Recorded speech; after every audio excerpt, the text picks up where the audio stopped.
Mga koy, maayong hapon. Mo ni atong bag-ong part 3 safety tips. Unsa man ang safety tips koy?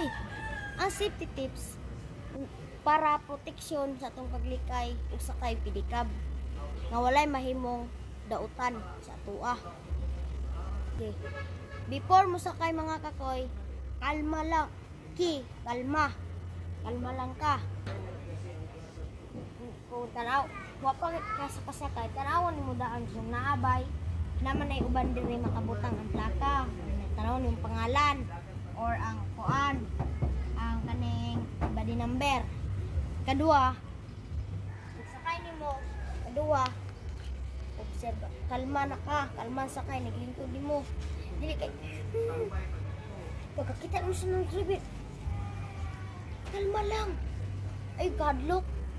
Ang obserbasyon kung asa nakagiadto, asa kakuan, giadto na bakas layo, mo na obserbasyon mga kakoy. Asa na po kagipaingon, asa kagihatod, nga tanaw nimo nga dili na, dilahi na ang giagian, kalma lang yun ka. Katulo, investigasyon. Unsa man ang investigasyon mga boy? Imbestigahan nimo na ba siya rehistro, na ba siya plaka, na ba siya body number, na ba siya plate, na ba siya ID sa driver. Kung wala, tanawa ang noun sa driver. Ayaw kahadlok mo tanaw. Ikatik lang tanaw, pero tanaw dito.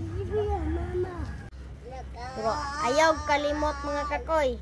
Teknik ni koy. Kalma. O, obserba. I, imbestiga.